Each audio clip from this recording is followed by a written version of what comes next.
Kinukonsidera ng Department of Agriculture ang hiling ng ilang retailer na silipin ng livestock farms kasunod ng pagtaas ng presyo ng karneng baboy sa merkado. Yan ang ulat ni Vel Custodio. Todo diskarte ang mga mamimiling sina Irene at Emily sa kanilang budget ngayong tumataas ang presyo ng karneng baboy sa merkado 2 linggo bago magpasko.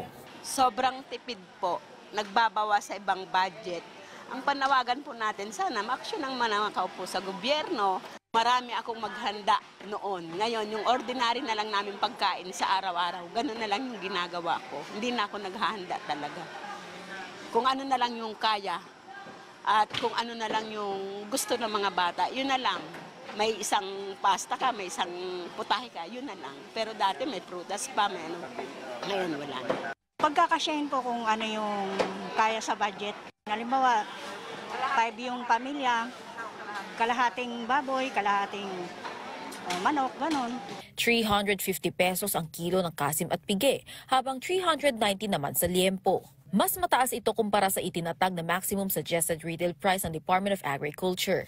Hiling naman ng tinderang si Noemi, silipin din sana ng DA ang mga livestock farms. Aniya, mataas ang farm gate price, kaya napipilitan silang magtaas din ng tinda sa palengke para iwas lugi.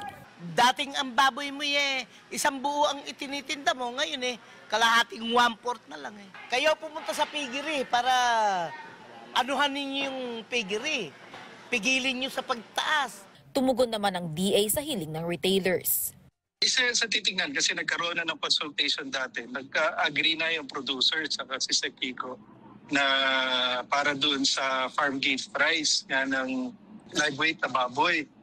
So, yun ang isang titingnan. And of course, may kasunduan naman sa CP para magdala doon sa mga areas na tama yung presyo. Pero yan, i-discuss yan sa livestock. Bakit mataas pa rin ang presyo?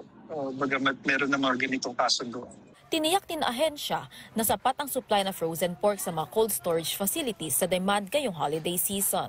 Ito ay sa kabila ng importation ban sa karneng baboy mula sa Spain at Taiwan dahil sa African swine fever outbreak.